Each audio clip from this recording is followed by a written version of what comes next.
Good morning, everyone. I'm Scott McLeod, and I am a regional manager of community banking for Libro Credit Union.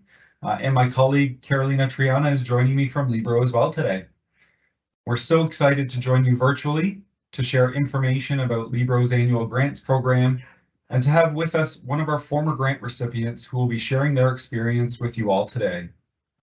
There will be a Q&A period after the presentations.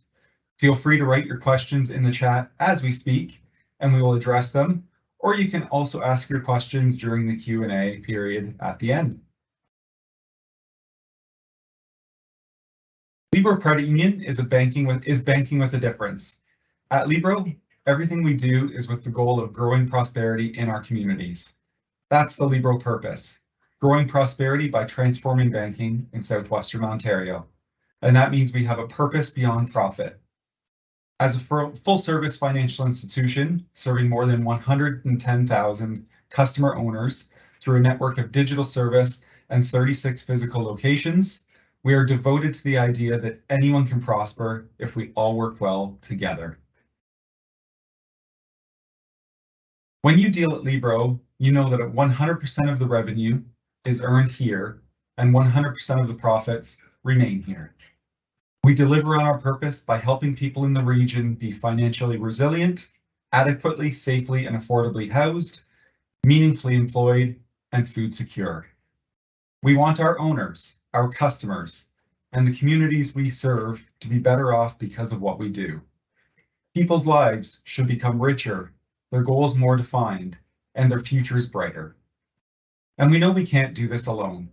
That's why we support and partner with organizations like the ones you represent today that share our passion for making a positive impact in the communities we serve and that are helping address some of the most challenging issues right here in southwestern Ontario. Community investment is one of the ways how we positively impact our communities, and we want to highlight that we use our products and services, operations, business practices, profits, partnerships, and collaborations to grow prosperity. Libro is a living wage employer. We have been a certified B Corporation since 2018. And for those of you who are not familiar with this, it means we joined a global movement of companies using their businesses as a force for good. Every 3 years, we go through an assessment that is third-party verified, and it evaluates how our operations and business model impact our workers, community, environment, and our customers. Being certified means we are holding ourselves accountable to our purpose, measuring our progress, and living our values every day. If you're interested, you can see more details on our impact report and our website, libro.ca. We have committed to diversity, equity, and inclusion practices and are continuing to learn in this space. We're also working on a climate change action plan and doing work to understand our operational and financed emissions in order to inform our action plans. Libro is also the first Canadian credit union to exclusively offer responsible investment through our partners NEI Investments. And coming from a wealth background, I am truly proud of that. And today, what you're all here for, we're really excited to run our annual grants program once again in 2023.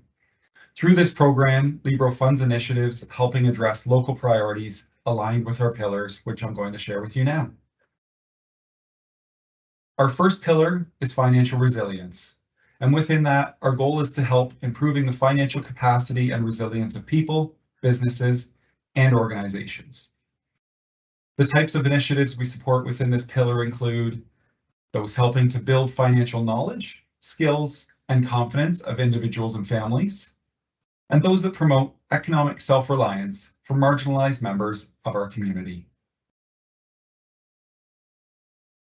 Our second pillar is employment, and our goal is to help increasing productive employment and decent work for all, reducing talent shortage, supporting agriculture and small business, including social enterprises and cooperatives.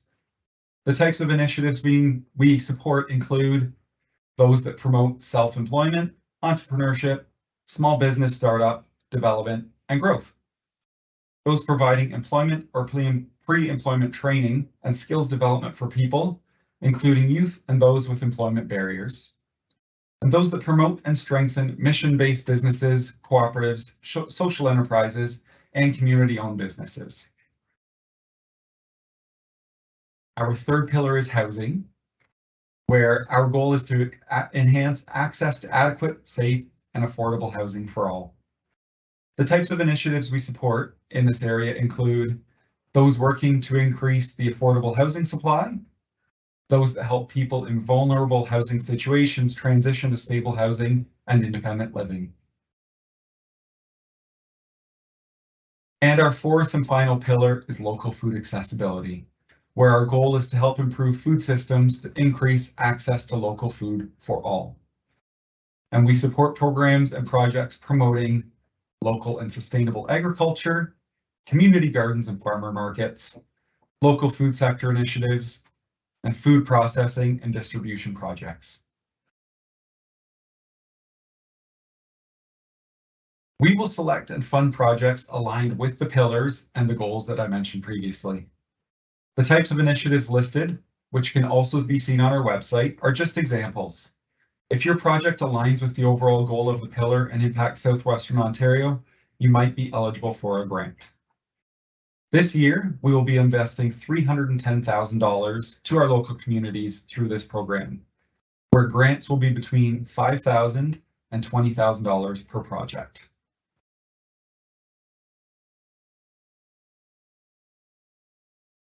Local not-for-profit organizations, registered charities, municipalities or public institutions, unregistered community groups can all apply. Application submissions must meet the criteria listed to be considered for funding.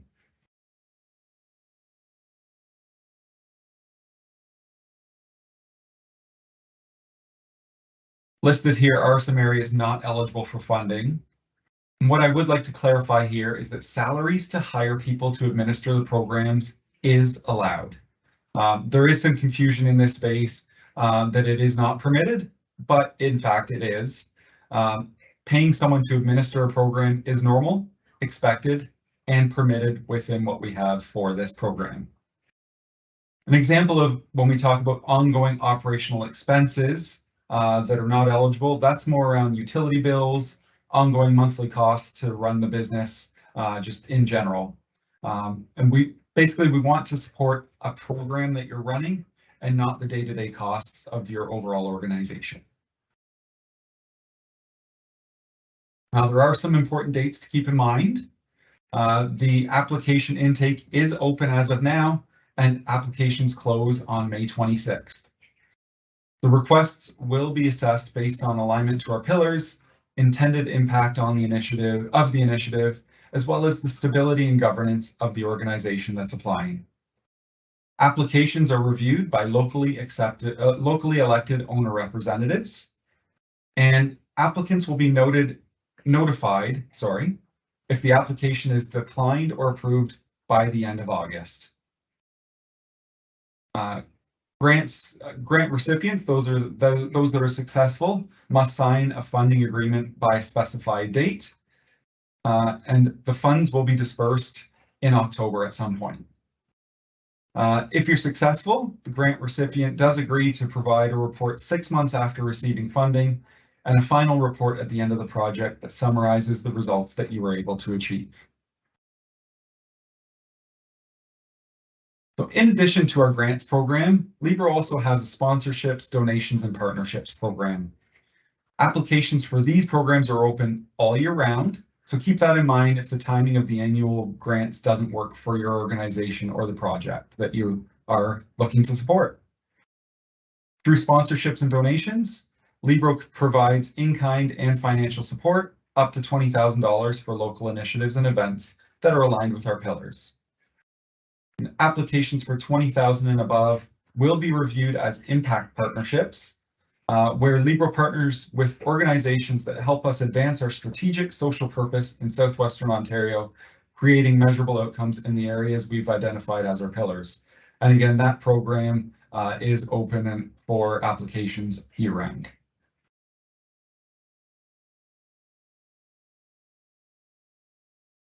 I think you've had enough of me talking already, so I would like to invite Church Out Serving, which is one of our prior grant recipients, to share their impact story with us. I had the opportunity to stop by their brand new facility called Riverside 83 right here in Simcoe, where I'm sitting with you today.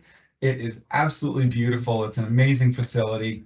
So I do welcome Virginia from Church Out Serving, Riverside 83, to join us and talk a bit about her project or their project and how it fits our pillars and what they're doing for the community. So welcome, Virginia. Thank you, Scott. Honestly, it's a real pleasure to be here and to share some of our existing programs and the ways in which Libro have supported us over the last number of years, and not just financially, but honestly, the Libro team has been, and Scott in particular, have been really encouraging of what we're doing in community. And as a volunteer myself, it's nice to have other community partners just sort of rally around and beside us. So yeah, thanks for the opportunity to share with you. And what I thought I would do is I would just start by giving just a little overview of what Church Out Serving is, who we are as an organization, some of the programs that we offer, the things that we do in our community.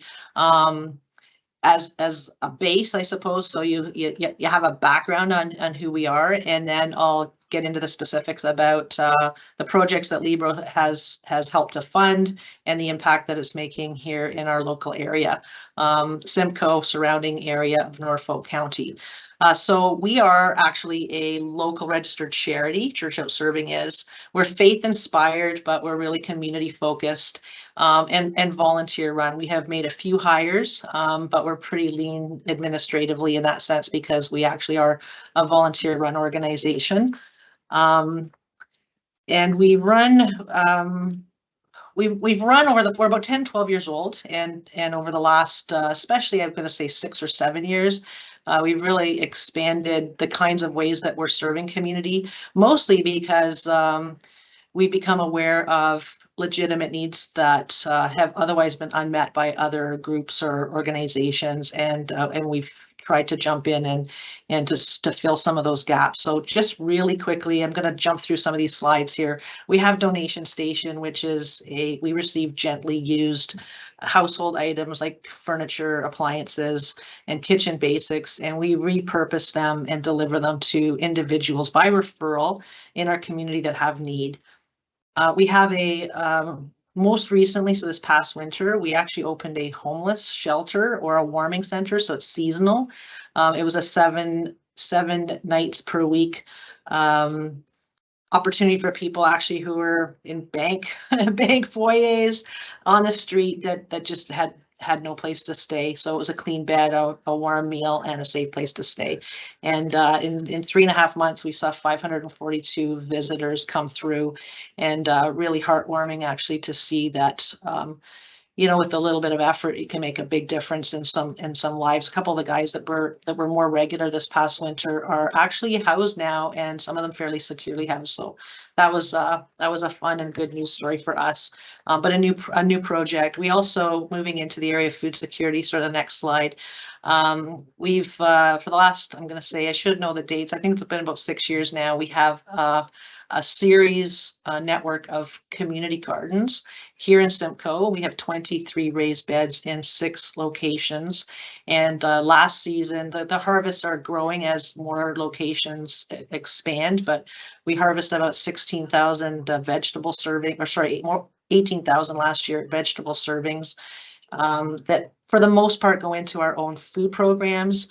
Especially as our food programs are growing. I'll talk about those just really quickly in a minute here, but if there is surplus harvest in any given week, then we actually work closely with other, like with food banks. We're not really a food bank. We don't consider ourselves a food bank, but with other food banks, both in Simcoe and within the region, and other meal programs. So we just really want to make sure that the food is fully utilized.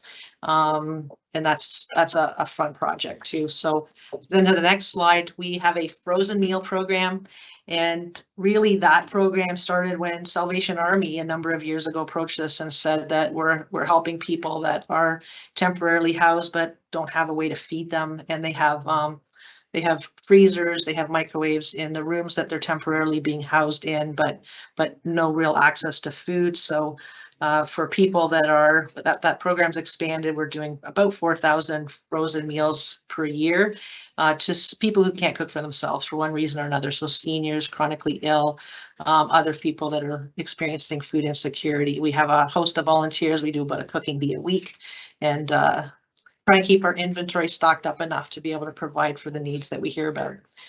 Then we maybe the last one I'll talk about before I just sort of jump back mainly into where Libro has been of a great assistance to us are the community dinners. So we even pre-COVID, we were doing a once a week community meal. Since COVID began, so it's been a couple of years now, that's expanded into 2 a week, and both take in and eat in, take out, just to no stigma, no requirement of proof of income at all required, but obviously we're really providing assistance to people who mostly can't afford, so the food insecure, the people that can't afford to eat well without help. So those are some of the other programs that we're running, and as we sort of grew as an organization and continued to listen to the needs in our community, we really felt a number of years ago that without a physical location, because all these other programs are run out of borrowed facilities, so a lot of local churches and church partnerships, for example, without our own facility, there's still limitations on what we can actually do. And we had a real desire in particular to help build community, as well as, in addition to helping with food security, we wanted to build community, engage others in community to help out with that, increase volunteerism, and to start providing more opportunity for food education, so helping people learn to eat well. And so the old LCBO building became downtown Simcoe, came up for sale pre-COVID, and we thought, wow, I wonder if this is our chance to try and to do something more. So we actually purchased the building and had a vision for a community food hub. So our vision was really to create a gathering place where food, friends, and wellness converge. Is kind of how we like to say it.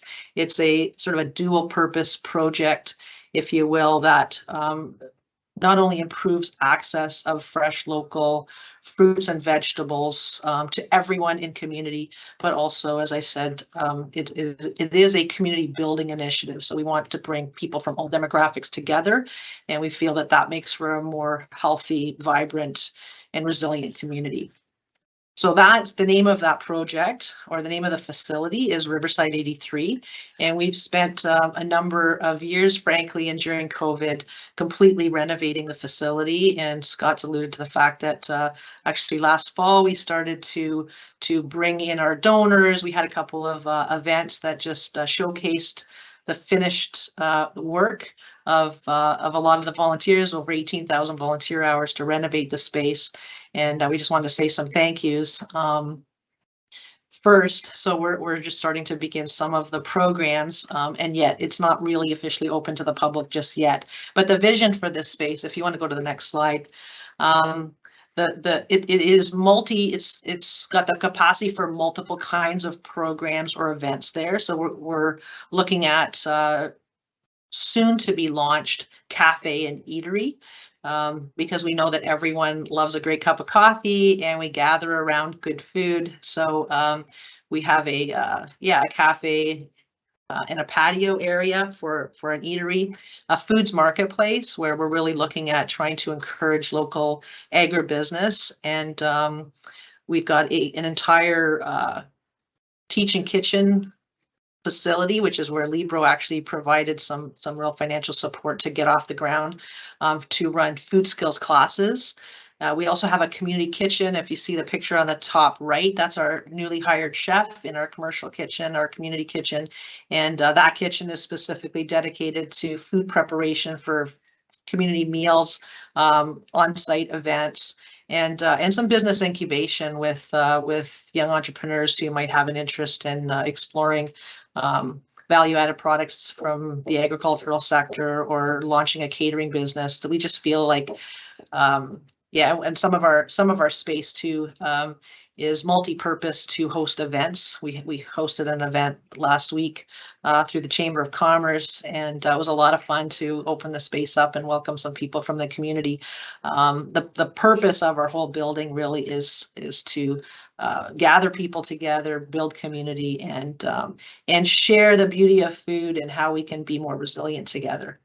But next slide. Now I'm going to sort of zero in a little bit more and focus on Libro's support and the part of the project actually that they've really rallied behind. We received a prosperity fund grant of $20,000 just pre-pandemic actually to help to pay for the teaching kitchen equipment in order to allow us to provide these food skills training programs, which were actually launched last November. So we began piloting these programs already. If you see the 3 pictures there on the screen, there's sort of 3 different views. It's a fairly large room. It's a bit larger than what you might think for a teaching kitchen space, but we've multi-purposed as an event room as well. But the big island is an 18-foot island equipped with 2 double ovens, a large commercial fridge, a gas stove top, an electric stove top, and an under-counter freezer. Pretty decent AV systems to audiovisual system as well. We want to be equipped so that the classes that we're providing, if you see there are a couple of stainless rolling carts. They're hands-on participation workstations so that when our instructor is providing food skills classes on the island, they can be joining alongside on the carts themselves. If you want to flip to the next slide. So anyway, that Libro helped us to purchase that teaching equipment so that this facility was ready to launch programs. Subsequent to that, I applied for a second grant to actually help to run the food skills programs, which is the $10,000 for the classes that we started in November. And we've been inviting food insecure neighbors, some of the people that actually were part of our food hamper program and our community meals programs, inviting them to come and join us for to help improve their own skills at home and eat better and more healthy on a budget. We've got widows and widowers already starting to join us. That's a bit of a soft spot for me personally. I've seen people who really have a need to eat healthy, but they haven't had the experience in their life. And now that they're widow or widower, they're having to cook for themselves. We have a program we're starting with the university students in the next couple of weeks to help improve their ability to eat well when they're away from school. We've got the Special Olympic swim team coming on board. We're doing some programs for some indwell residents. That's a social housing project here in our community. We're running some youth summer camps and really a lot more. Our goal is to help people that are currently food insecure, but also to build resiliency for the entire community and reduce stigma. So we want to help anyone in the community. We don't want to just discriminate to people who might currently be struggling. Yeah, we know the food skills not only provides them with knowledge, skills, and tools, but confidence to eat well and to eat well today and tomorrow for them and their family in the future. So the next slide. So I'm trying to whip through this fairly quickly. I hope that you're following along okay. I just wanted to touch a little bit too, just as a way of wrap up on the kinds of impact that we've already begun to see. This is a fairly new program, as I said, physically being launched in November, and we're just growing the repertoire of what programs are offered to whom. But we've already seen and had some pretty phenomenal feedback on the ways in which people are coming together. They're making friends and new connections, social connections. We've seen they're learning skills, especially those with some developmental disability. They're learning skills that are helping them to be more independent in their own lives. improving the accessibility of food for all. We have local farmers that are donating unmarketable surplus food and like vegetables in particular to the foods program. So not only are they learning to cook with local foods, but we're sending the participants home with like an extra couple of squash or some asparagus or different items that they can now take those recipes and explore them at home. And we know too, we're already starting to feel some or get some feedback. We do a post participant survey, and in the survey results, they're some of the participants have noted that they're seeing an improvement in their own confidence in managing their budget, their household budget, knowing that they can still maybe eat well and eat foods that they didn't think they could on the limited budget that they were working with.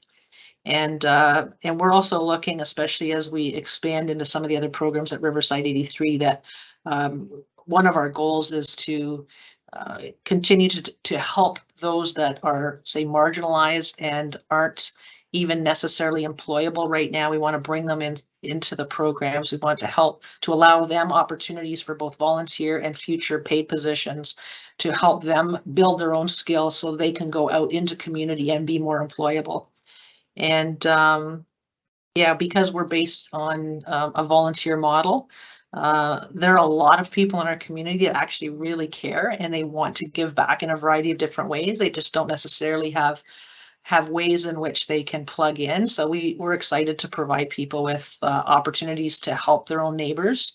So really encouraging volunteerism and fostering that culture of community engagement. So yeah, that's a bit of a whirlwind tour. I hope that didn't seem too disjointed. I tried to sort of condense a fair bit into a short time slot here, but I guess I just want to say as a wrap up that that Riverside 83 in particular was a pretty large initiative for us when we first embarked on this a couple of years ago. It was aggressive for a small organization, and we knew that we were going to need some substantial financial support, and really grateful actually for the Libro Prosperity Fund as being one of those partners that came along beside us and supported, believed in the project. And it is a beautiful space. If you have an opportunity to come into Simcoe, any of you, I don't know where you guys are from, listening in from, but we will be open in the summer. So come check it out. You're welcome to take a little bit of a tour, have a cup of coffee, whatever. But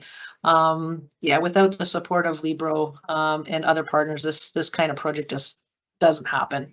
So just really glad to be here today to share some of our experience, and certainly happy to answer any questions that you might have.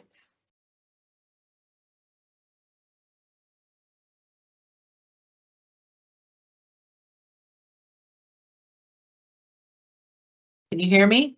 Or did you guys lose me? Yeah.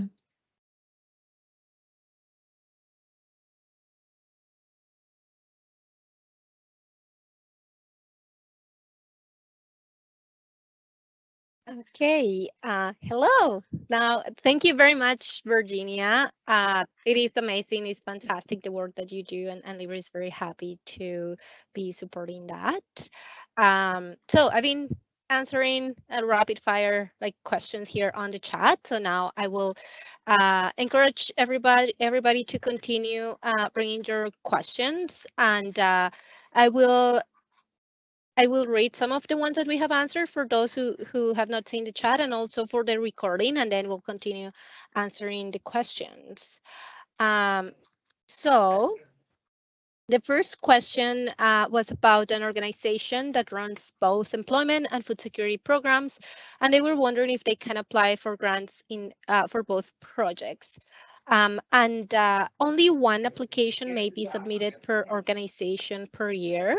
So certainly encourage you to select the initiative that most closely align with our program and pillars. And we understand that some of these issues are not isolated. So sometimes, for example, with Riverside and the projects that they do, they provide shelter, but you also provide a warm meal. So we understand it, like some of the programs may intertwine like all of the pillars. So just pick the one where you can provide more of that impact information in your application connected to our program.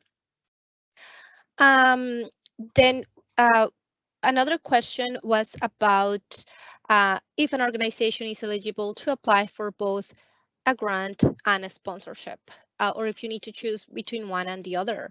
So organizations can apply for both programs. However, only one project will be funded under each program per year. There was a question about projects in Durham and if Libro would fund them. And I apologize, there is like the region so it is in the region which is up north of Toronto, is outside of Southwestern Ontario, but Durham, it is in Southwestern Ontario. So yes, definitely you can apply. Another question was regarding an info session on sponsorship and or partnerships, wondering if we were hosting one. So we're not hosting info sessions for those since those programs run all year long. However, our website contains a lot of information on those, and we have an inbox. It is communityinvestment@libro.ca, where you can direct any questions, and we will gladly answer those. Now, some questions that are coming and are not published yet. If a grant is approved, is there a time limit to complete our project? So not necessarily a time limit in the application. We do ask the timing of your project, and we understand that sometimes timing may vary. So as long as we are informed if anything changes in your project, as Scott mentioned, you will be asked 6 months after you receive funding, you will be asked for a progress report. If your program has started, where the program is at, and then we will ask when you're finished the program for the results or the impact of it.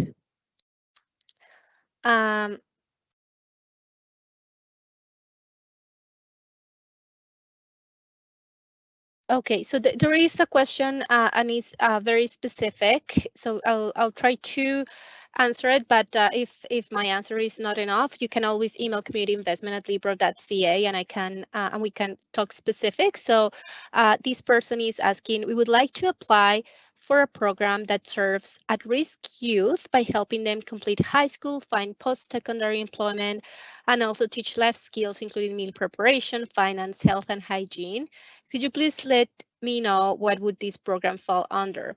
So that's very specific. I think a conversation may be best to understand what are the goals of the program, and based on those goals, we could see which pillar would be the most appropriate to select for application. But as I mentioned, many of these programs have an impact in any of the pillars, and that's great. So, but I think if you can send us an email, we can discuss it in more detail.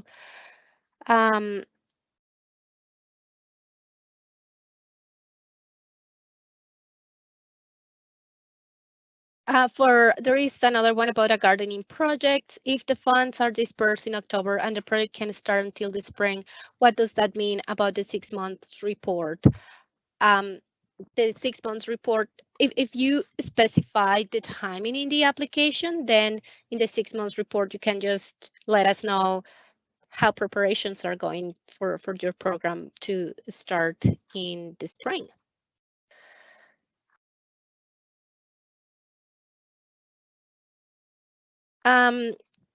Another question, we have a summer program from July to September. Will a grant be awarded to fund a program that has just completed since you announced in October? Actually, we don't fund retroactive expenses, so these would not be eligible for funding. Would encourage you to apply if the program runs the following year to invite Libro to support that one for the next period. Another question is about, can a project extend beyond 1 year? And yes, the project can extend beyond 1 year. However, we don't provide multi-year funding under our granting program, so you will receive a one-time contribution. Another question, do you like to see other funders involved in the projects? Of course, like we understand to bring many of these initiatives to life, you need more than one funder. So that's actually a question in the application. So yeah, of course, if it helps with your project, for sure.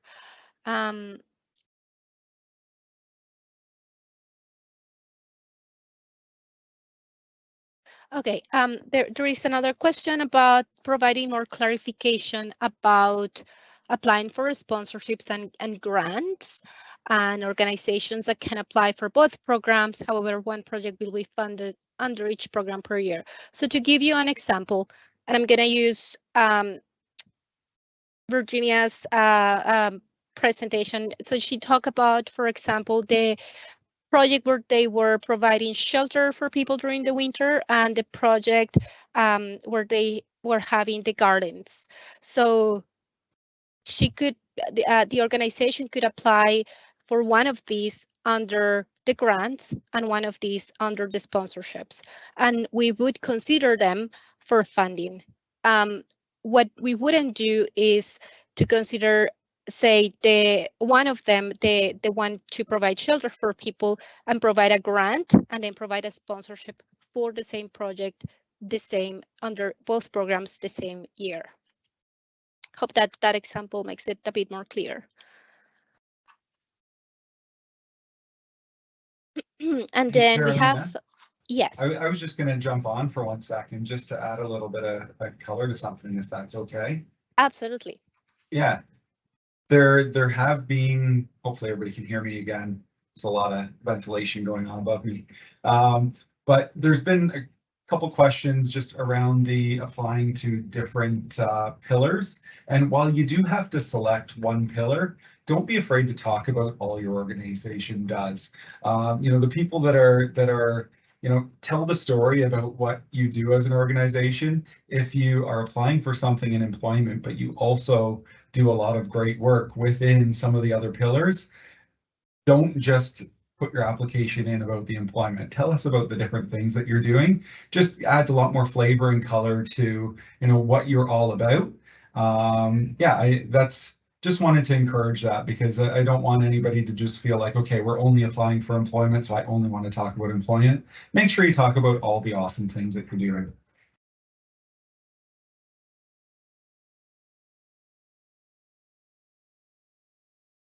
Thank you very much, Scott, for adding that context. Yes, for sure. We want to hear all about your organizations. So we have a couple more questions, and I'm sorry if I'm speaking too quickly.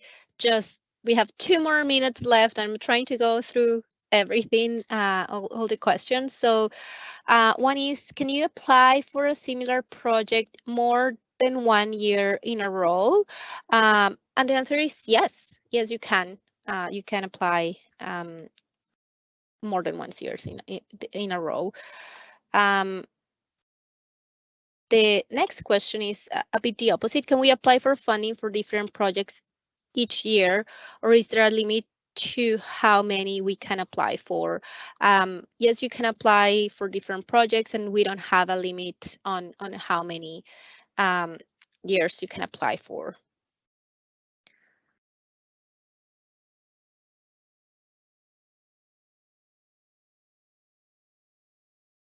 And then there is another follow-up question connected to the application for grants and sponsorships.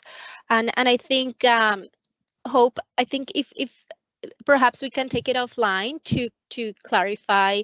But again, as I mentioned, you can apply for both programs as long as the project is different. You may be eligible for funding. So we can discuss. If you can send me an email to communityinvestment@libro.ca, I'll be able to go into more detail to clarify. And I think that is it, and we are on time. Thank you very much to Virginia and Scott and everybody who joined this call today. I hope all your questions were answered. Again, feel free to email communityinvestment@libro.ca if you have any additional questions, and we look forward to learning about your project. And thank you to our wonderful team behind the scenes who were making all this happen.